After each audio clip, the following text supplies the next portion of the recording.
योग कहते हैं अलब्धस्य लाभम और लब्धस्य परिरक्षणं च शरीर स्थित्यर्थम योगक्षेमम।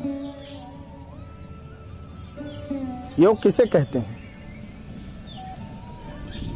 अप्राप्त वस्तु की प्राप्ति होना ही योग है। अप्राप्त क्या है? अप्राप्त परमात्मा है। उस अप्राप्त परमात्मा की प्राप्ति ही योग है। गणित में भी योग का अर्थ क्या होता है? जोड़। जीव और ईश्वर का मिलन। जोड़ किसे कहते हैं? संख्या से संख्या को जोड़ोगे बराबर आएगा। जो भी जैसे 4 से 4 जोड़ोगे तो 8 आएगा, ऐसे जीव और जब ब्रह्म जुड़ेगा तो एक ब्रह्माकार की स्थिति होगी। तो योग कहते हैं जोड़ को। हमारा जब परमात्मा से योग होता है तो अप्राप्त वस्तु की प्राप्ति ही योग है। और प्राप्तस्य परिरक्षणम क्षेमा। जो वस्तु आपने प्राप्त किया है, कौन? परमात्मा की। परमात्मा को आपने प्राप्त किया है, उसकी रक्षा। अप्राप्त वस्तु की प्राप्ति योग है और उस योग की रक्षा करना क्षेम है। भगवान कहते हैं उसका योग और क्षेम मैं वहन करता हूं। योगक्षेमम वहाम्यहम्। अर्जुन, ऐसा कौन भक्त है जिसका योग मैं वहन नहीं करता? सब वृंदावन में ऐसे ऐसे भक्त हैं कि जिनकी चर्चा करते समय कंठ गदगद हो जाता है। माता, एक माता जी थी, नित्य निरंतर जो है कन्हैया का ध्यान करती थी। मेरा कन्हैया, मेरा कृष्णा। हरे राम राम राम हरे हरे, हरे कृष्ण कृष्ण कृष्ण हरे हरे। नित्य निरंतर इस दिव्य मंत्र का जप कर रही है। सज्जनों, वो मैया इतना भाव विभोर होकर के परमात्मा के दिव्य नाम में मस्त है। एक दिन क्या हुआ, मैया को बुखार आ गई। उसकी रोज की ड्यूटी थी अपने ठाकुर जी को स्नान कराना, कपड़े से धुलना, नहलाना, तेल लगाना, कंघी करना, तिलक लगाना, फिर उसको फूल चढ़ाना। नित्य जो पूजा की अष्टयाम सेवा है वो मैया करती थी। लेकिन जब बुखार आ गई तो मैया असमर्थ हो गई। भगवान बाल रूप में, वृंदावन में हमेशा भगवान किशोर अवस्था में रहते हैं। किशोर अवस्था में वृंदावन में भगवान मैया के पास पहुंचकर कहते हैं, मैया तेरी क्या सेवा करूं? बोले तुम कौन हो? बोले मैं कान्हा हूं, मेरा नाम कान्हा है। आज तुम अस्वस्थ हो गई हो इसलिए मैं आपकी सेवा में आया हूं। मैया ने कहा, घड़ा उठाओ, रखो, हमारे ठाकुर जी को स्नान कराओ, भोजन बनाओ और भोग लगाओ, पोछा लगाओ, बर्तन धुलो। तो कान्हा ने सब कुछ किया। न जाने कौन से गुण में दया निधि रीझ जाते हैं। कौन से गुण में परमात्मा रीझ जाए ये नहीं कहा जा सकता। कालिया ने क्या किया था? वामन भगवान ने जब आए थे बलि के यहाँ तो 99 अश्वमेध यज्ञ पूरे हो चुके थे। 100वां अश्वमेध यज्ञ चल रहा था। तो भगवान वामन जब कृपा करने के लिए वहां पहुंचे तो भगवान ने वामन के रूप में बलि को एक ही चरण दिया था। जो पुण्यात्मा है यज्ञ करने वाले। लेकिन कालिया ने कौन सा यज्ञ किया था? उसको भगवान ने दोनों चरण प्रदान किए थे। कब भगवान किसके कौन से गुण मेरी, और तुलना की जाए बलि से कालिया की, तो बलि महान है और कालिया चारों तरफ यमुना को विषाक्त अपने विष से प्रभावित कर रखा था। इसलिए ये पूरा योग का जो योगक्षेम है परमात्मा खुद वहन करते हैं। योगक्षेम हम वहामी, भगवान कहते हैं भक्तों का योगक्षेम मैं वहन करता हूं।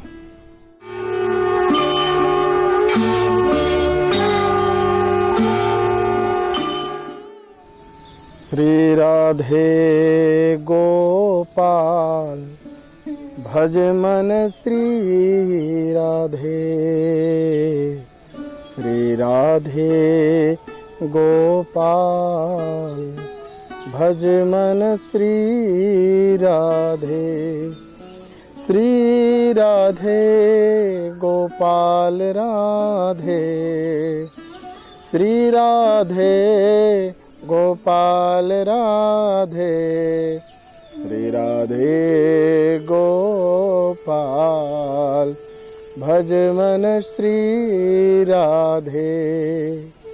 चोरी करके माखन खावे, आपो खावे ग्वाल खिलावे, जय जय माखन चोर भज मन श्री राधे, श्री राधे गोपाल भज मन श्री राधे। यमुना किनारे गौएं चरावे, गोपियों के संग रास रचावे, जय रस राज किशोर भज मन श्री राधे, जय गिरि राज किशोर भज मन श्री राधे, श्री राधे गोपाल भज मन श्री राधे, हो भज मन श्री राधे, भज मन श्री राधे। ईश्वर चैनल के माध्यम से देख रहे देश के सभी सत्संग प्रेमियों को, सनातन धर्म के प्रेमियों को, सनातन धर्मावलंबियों को मेरा प्यार भरा जय श्री कृष्ण, जय श्री राम। गीता तेरा ज्ञान अमृत, इस पवित्र दिव्य धारा को मैं आप सबके समक्ष जीवन के उद्धार के लिए इस दिव्य ज्ञान को, इस दिव्य प्रवाह को लेकर के आया हूँ। ये धारा जीवन की धारा बदलती है। जिसको गीता आ गया उसको जीना आ गया। गीता जी का ज्ञान हमारे जीवन में बहुत उपयोगी है। आइए शांत चित्त और एकाग्र मन होकर के गीता जी की पवित्र दिव्य वाणी, भगवान की दिव्य मधुर वाणी का श्रवण करें। भगवान कहते हैं मैं ही सब कुछ हूं, मैं ही यज्ञ हूं, मैं ही भोक्ता हूं और मैं ही संपूर्ण सृष्टि का सृष्टा हूं। अहं हि सर्वयज्ञानां भोक्ता च प्रभुरेव च, न तु मामभिजानन्ति न तत्त्वेनाश्चवन्ति ते। संपूर्ण यज्ञों का भोक्ता स्वामी मैं हूं, परंतु हे पार्थ, मुझे तत्व से जो नहीं जानते हैं उसी से उसका पतन होता है। उसके पतन का कारण है जो मेरी इस ऐश्वर्य शक्ति को नहीं जानता। न तो माम अभिजानन्ति अभितः जानन्ति इति अभिजानन्ति, जो मुझे हर प्रकार से मेरी सृष्टि की संरचना के पीछे जो मैं हूं मुझे नहीं जानता। मुझे जो तत्व से नहीं जानता वही प्राणी भ्रष्ट हो जाता है, नष्ट हो जाता है, पतन हो जाता है इस प्राणी का।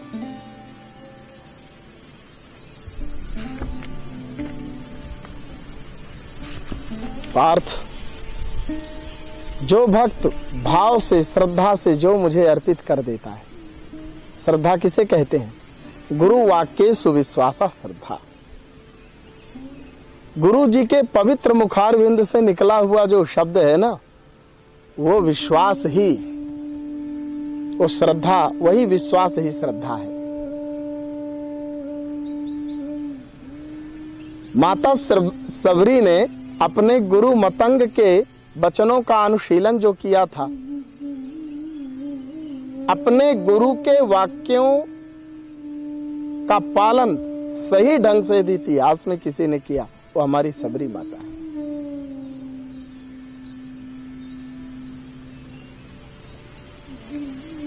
गुरु जी ने कहा, राम जी तुमको दर्शन देंगे। बस यही शब्द गुरु के मुख से निकला और इसी को ये मान गई कि हमारे गुरुदेव ने परमात्मा का दर्शन होगा, ऐसा गुरुदेव ने कहा है, तो निश्चित परमात्मा दर्शन देंगे। मेरे गुरु की वाणी झूठी नहीं हो सकती। दर्शन होना ना होना एक अलग बात है, पर गुरु के वाक्यों में विश्वास का होना बहुत आवश्यक है, यदि आपको सफल होना है तो। नहीं तो गुरु न चेला पुरुष अकेला। इसलिए सज्जनों, श्रद्धा होना बहुत आवश्यक है। श्रद्धा नहीं है तो कहते हैं बिना श्रद्धा के, क्योंकि श्रद्धा विश्वास रूपिणो, श्रद्धा साक्षात मां जगदम्बा पार्वती और विश्वास भगवान शिव है। श्रद्धा विश्वास रूपिणो याभ्याम बिना न पश्यन्ति सिद्धा स्वांतस्थम ईश्वरम। उस पवित्र ऐश्वर्यशाली ईश्वर को दर्शन करना है तो श्रद्धा और विश्वास का होना बहुत आवश्यक है, क्योंकि ग्रंथकारों ने कहा है याभ्याम बिना न पश्यन्ति, इसके बिना, श्रद्धा विश्वासाभ्याम बिना न पश्यन्ति परमात्मानम ईश्वरम न पश्यन्ति, इसको आप नहीं देख सकते हैं। इसलिए सज्जनों, श्रद्धा का होना बहुत आवश्यक है। फिर क्या हुआ? सबरी ने कालांतर में नित्य प्रति मार्ग में फूल सजाती, सुबह से शाम तक रास्ता ताकती कि हमारे ठाकुर जी आएंगे। ऐसा दिन प्रतिदिन ऐसा बीतता था। आयु चली गई, वृद्धा हो गई, फिर भी प्रभु नहीं आए। शरीर बूढ़ा हो गया पर आशा बूढ़ी नहीं हुई सबरी की। यही है सच्चे विश्वास का स्वरूप। इससे बड़ा प्रमाण नहीं हो सकता। सबरी ने लगन नहीं छोड़ी। आज कई लोग होते हैं कुछ दिनों तक भजन करेंगे, उपासना करेंगे, अरे कुछ नहीं होता पूजा पाठ करने से, साधना करने से, उपासना करने से, इतने दिनों से कर रहे हैं, भगवान होते तो दर्शन देते, तो सब छोड़ छाड़ देते हैं। लेकिन सच्ची लगन, कृपा का अर्थ क्या होता है? करके पाना ही कृपा का अर्थ है। कृपा, क्री मतलब करना अपा मतलब पाना, जो करके प्राप्त करता है उसे कृपा कहते हैं।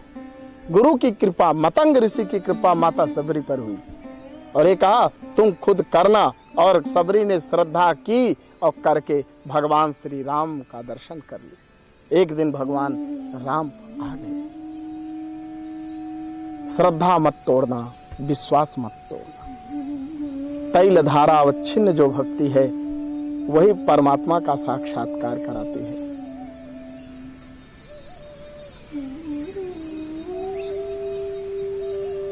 उथल पुथल वाली भक्ति में कुछ होने वाला नहीं है। इसीलिए कहा मंत्र जाप मम दृढ़ विश्वासा, पंचम भजन सुवेद प्रकाशा। नवधा भक्ति का ज्ञान जिसको प्राप्त हो गया उसका जीवन धन्य हो जाता है। तो मंत्र जाप सबरी ने किया, पर दृढ़ विश्वासा, दृढ़ विश्वास के साथ। उसको ये पता था, ये विश्वास था कि मुझे परमात्मा दर्शन दे। भजन हो पर यदि दृढ़ता नहीं, दृढ़ विश्वास नहीं, तो कहते हैं तिन बिन द्रवहु न राम। परमात्मा बिना श्रद्धा भक्ति के नहीं प्रेरित होता है। सज्जनों, भगवान कहते हैं, हे पार्थ अर्जुन, पत्रम पुष्पम फलम तोयम यो मे भक्तः प्रयच्छति तदहम भक्त उपहरत अस्नामि प्रयतात्मनः। हे पार्थ, जो भक्त पत्रम पुष्पम फलम तोयम, चार चीजें कहा है।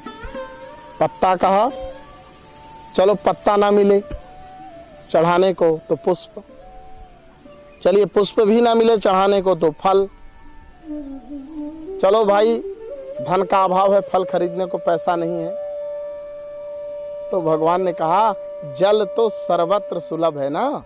तोयम, तोय मतलब जल, जल तो सर्वत्र सुलभ होता है, इसके लिए कोई पैसे की आवश्यकता नहीं, जल ही चढ़ा दो। पत्र मिले तो पत्र चढ़ाओ, पुष्प मिले तो पुष्प चढ़ाओ या फल चढ़ाओ, और ये तीनों ना मिले तो तोय जल चढ़ा दो। भगवान कहते हैं देखो, ये पत्र पुष्प फल और तो ये चार चीज भगवान ने क्यों कहा? पत्ता हरा होता है, परमात्मा को समर्पित करना। हे प्रभु, ये जैसे पत्ता हरा है ऐसे मेरी जिंदगी हरी रहे, सदा बसंत रहे, ऐसी खिली रहे। पुष्प चढ़ाने का मतलब ये है कि जैसे ये पुष्प खिला है ऐसे मेरी जिंदगी खिली रहे, ऐसा पुष्प चढ़ाने का, सुमन चढ़ाने का ये अर्थ है। फल, हम जो भी कर्म करते हैं प्रभु, हमको सही फल मिले, ये फल एक शुभ संकेत है। तो ये जल, जल बहुत शीतल होता है और पतला, जल से पतला ज्ञान है। तो जल बहुत ही, इसको कोई पकड़ संभाल नहीं सकता, हाथ में मुट्ठी में जल करो तो बह जाएगा। और जल का स्वभाव माधुर्य और शीतल होता है। तो भगवान को माधुर्य, ये तो जो है जल का प्रतीक क्यों कहा? जल में माधुर्यता होती है और शीतलता होती है। तो प्रभु को जल अर्पण करके उसकी माधुर्यता को स्पष्ट करना है और उसकी शीतलता। ऐसे ही मेरे जीवन में माधुर्य है। जल चढ़ाने का मतलब जल के जो विशेष गुण हैं आप में अर्पित है प्रभु, जो जल की विषय मेरे जीवन में भी उदित हो। तो जल का स्वभाव होता है माधुर्य और शीतल, तो मेरे जीवन में भी माधुर्य और शीतलता है। प्रेम पूर्वक मेरे को अर्पण करता हुआ प्रयतात्मनः, मुझ में अंतःकरण में, मुझ अंतःकरण में तल्लीन जो भक्त है, उस भक्त के द्वारा भक्ति उपहरतम, यह भक्ति का उपहार है। मेरा कहने का केवल तात्पर्य है, भगवान पत्र पुष्प फल तो आप, आज हमारी विडंबना ये है कि हम दुनिया की मिठाई जाके सर पे पटक देते हैं भगवान के, ना तो कोई श्रद्धा है ना कोई भक्ति। भगवान कहते हैं मिठाई भी मत चढ़ा, अरे तू पत्र पुष्प फल तो ये भी नहीं चढ़ाएगा, फिर भी मैं केवल भक्ति करेगा। सुदामा जी के पास कुछ नहीं था, पर सुदामा जी ने याचित्वा चतुरो मुष्टिन अच्छैल खंडे न तान बद्धा। एक गंदे कपड़े में 4 मुट्ठी चावल, धर्म अर्थ काम मोक्ष। ध्यान रखना, चारों पुरुषार्थों में वेदांत में आया है, एसु चतुर्विध पुरुषार्थेषु धर्म अर्थ काम मोक्षेषु मोक्ष एव परम पुरुषार्थ। मोक्ष ही परम पुरुषार्थ है। आपके पास जो भी टूटा फूटा है,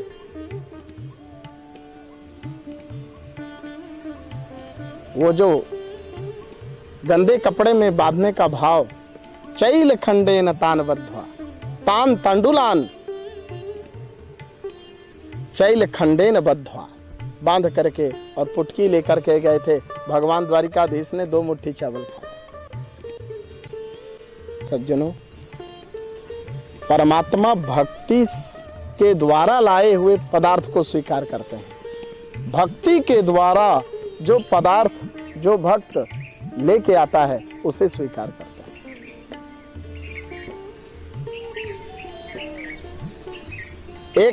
एक बार एक बहुत बड़े महापुरुष, एक इतना दिव्य महात्मा संत एकनाथ जी महाराज, गुरु पूर्णिमा का समय था, बैठे हुए थे, सब लोग पूजा कर रहे थे, लाइन लगी हुई थी, सभी उस लाइन में सभी भक्त लगे हुए थे, क्रम से सब पूजा करते जाते थे और जो भी भेंट थी वो गुरु जी को अर्पण करते।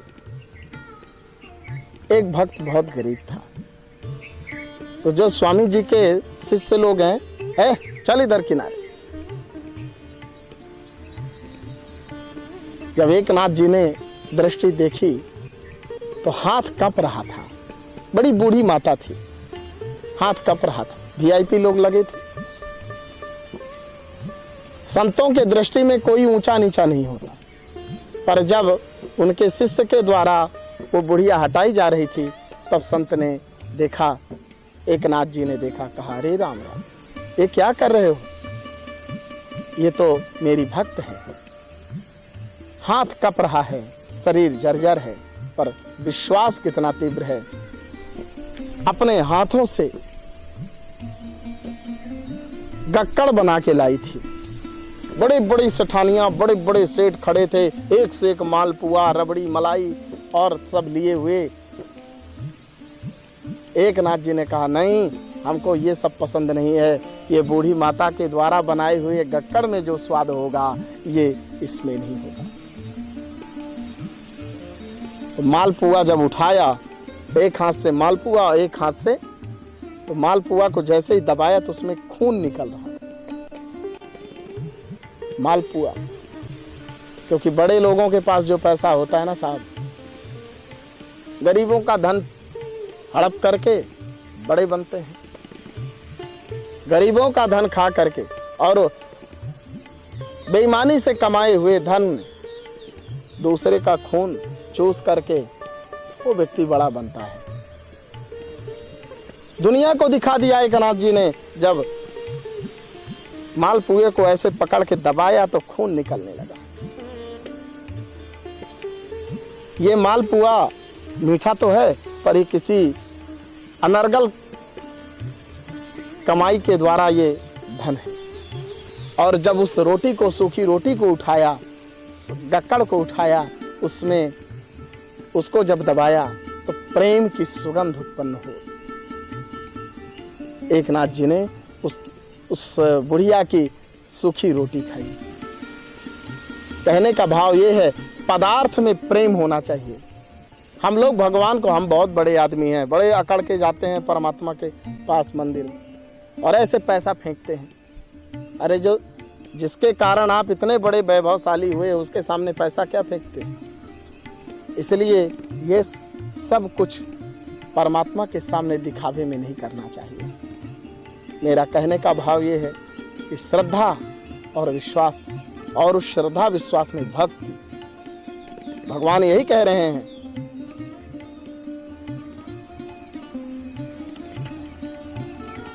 भक्ति उपहर्तम सदात्मान।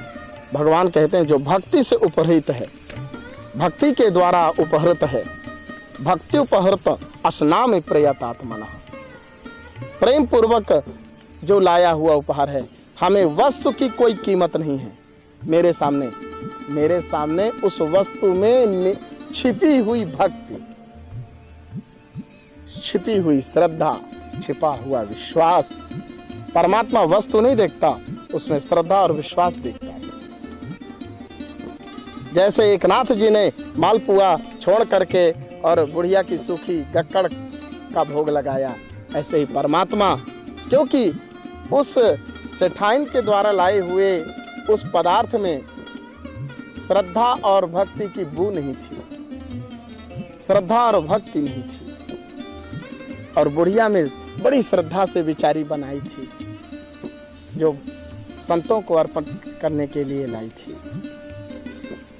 एक नाथ जी ने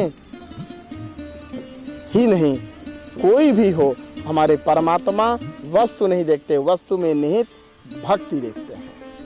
ये किस भाव से, किस भक्ति से, किस भक्ति भाव से ये मुझे समर्पित कर रहा है। समर्पण में भक्ति होना चाहिए, तो वो उपहार भगवान स्वीकार कर लेते हैं।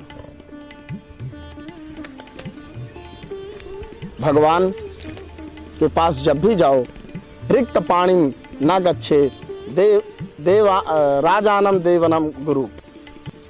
रिक्त पाणी जो है, खाली हाथ नहीं जाना चाहिए देवालय, राजा के पास और गुरु के पास।